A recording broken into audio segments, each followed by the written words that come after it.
For 15 years, this woman has stood beside me through every success. I've spent years pretending I was happy. But life is too short to keep living a lie. I'd like everyone to meet the woman I truly love, the woman I'm gonna spend the rest of my life with.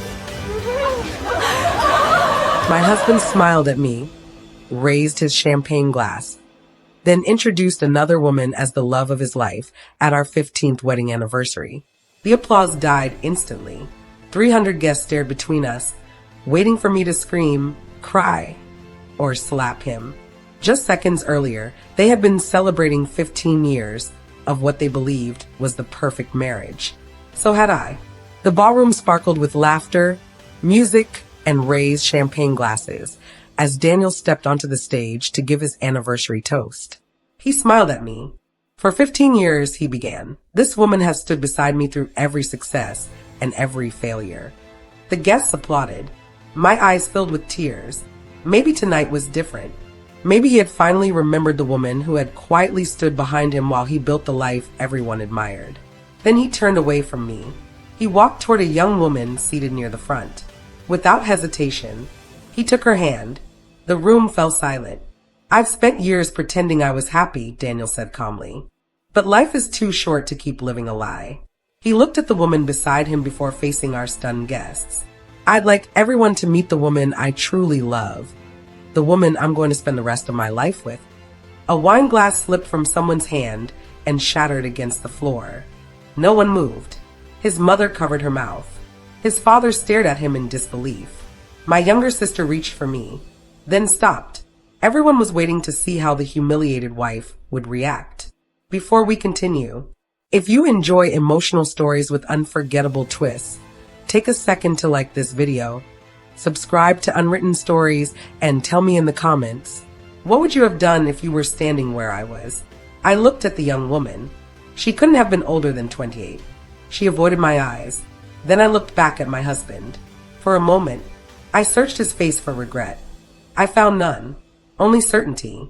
That's when I realized something. Tonight wasn't the night my marriage ended. It was simply the night everyone else discovered it had already died. Slowly, I slipped my wedding ring from my finger.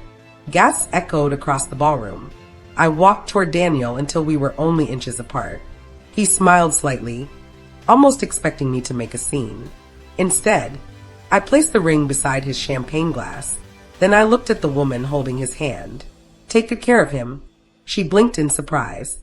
So you never have to wonder what it feels like to lose him. Neither of them knew how to respond. I smiled one last time, turned around, and walked toward the exit. Behind me, no one applauded. No one spoke. The only sound I heard was the ballroom doors closing behind me. I never looked back. By the time Daniel returned home that night, I was gone. Not in anger, not in revenge. I had simply taken the things that belonged to me and left everything else exactly where it was. He walked through the house with a confident smile. She just needs time, he muttered. She'll come back. Then he noticed it.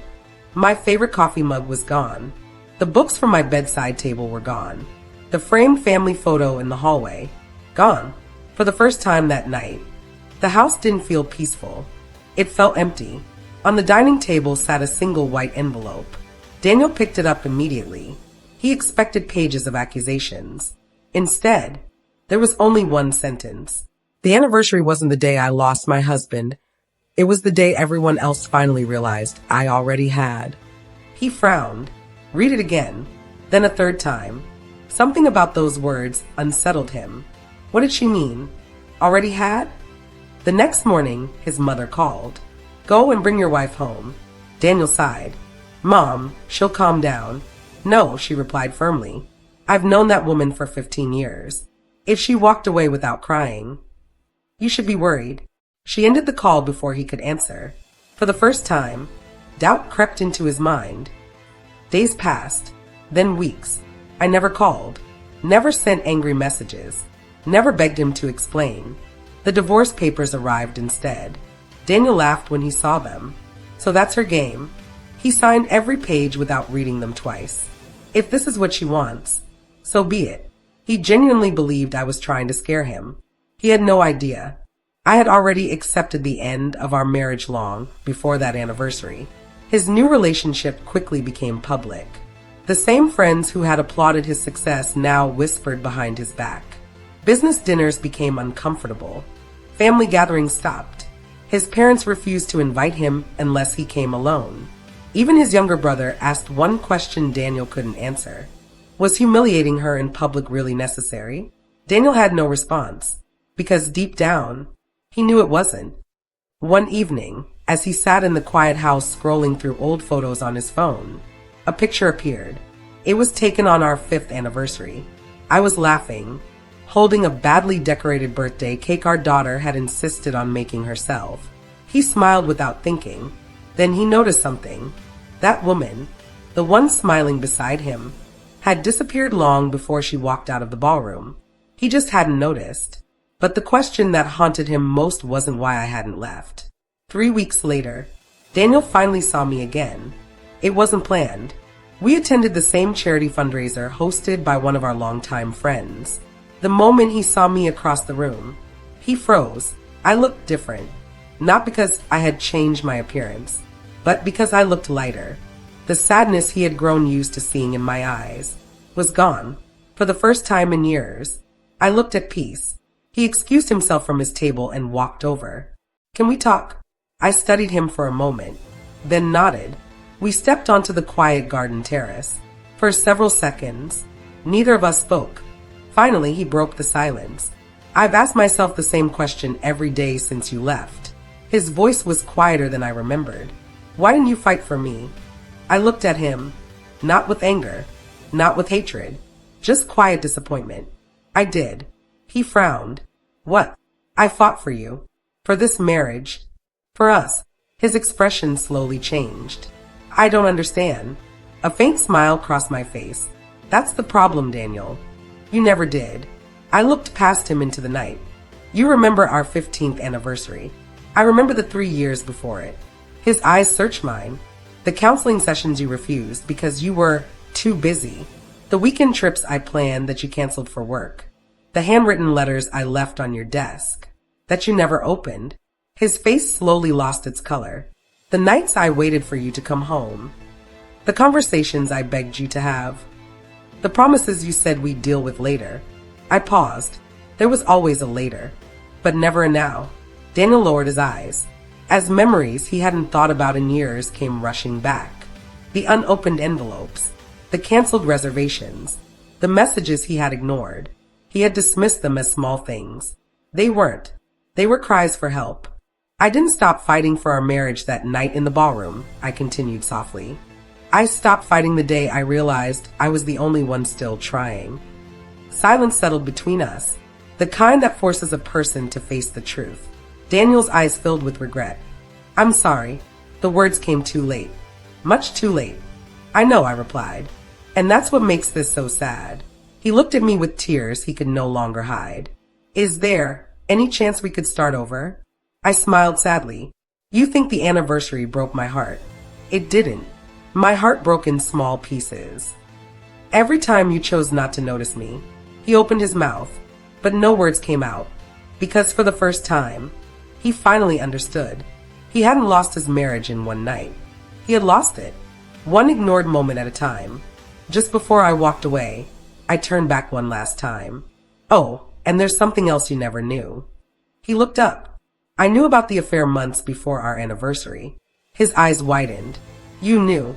I noticed the perfume, the late night messages, the business trips that never existed. So, why didn't you confront me? Because I wasn't trying to catch you cheating. I was hoping you'd stop. You never did. I walked away, leaving him standing alone on the terrace.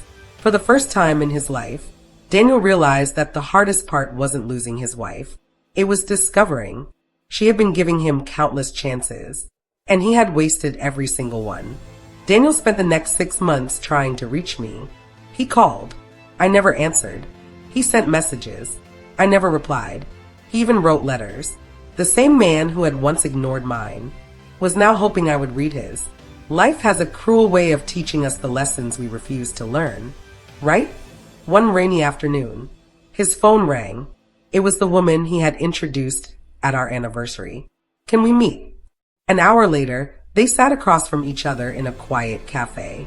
She barely touched her coffee. Finally, she looked at him and said, "I think we should end this." Daniel stared at her. "What?" She took a slow breath. "I thought I had fallen in love with a man who was trapped in an unhappy marriage." She held his gaze. "But after watching what you did to your wife, I realized something. A man who can publicly humiliate the woman who stood beside him for 15 years.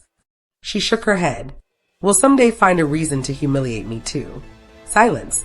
"I'm grateful to your ex-wife," she continued. "She showed me the kind of man I was choosing." She stood up and walked away. This time, Daniel didn't follow, because deep down, he knew she was right. The divorce was finalized 3 months later. Daniel expected me to calmly walk away. After all, for 15 years, I had always chosen peace over conflict. He was wrong. For the first time since our marriage began, I chose myself. My lawyer presented years of evidence. The original business proposal, written in my handwriting. The financial records showing the savings I invested when the company was nothing more than an idea. Emails to investors I had drafted. Contracts I had negotiated behind the scenes. Photographs of business dinners I organized. Even former executives testified that many of the company's biggest opportunities existed because I had quietly held everything together while Daniel took the credit. The courtroom grew silent. For years, people had called me the CEO's wife. That day, they discovered I had been one of the architects of his success. When the judgment was delivered, I didn't take everything. I took what I had helped build, half of the company, a fair property settlement, and everything our daughter was legally entitled to. For the first time in 15 years, my work finally had my name attached to it. A year later, the company I founded opened the doors to its new headquarters, not with Daniel's money, but with the settlement I had earned and the experience I had spent 15 years gaining. As I stood before my employees, I looked around the room and smiled. This business wasn't built from revenge. It was built from everything I had learned while helping someone else achieve his dream. Only this time, the dream belonged to me. That afternoon, a business reporter approached me. "What would you say is your greatest achievement?" I smiled. For 15 years, I helped build a man's future. I glanced toward the name of my company displayed behind me. But this is the first future I've ever built for myself.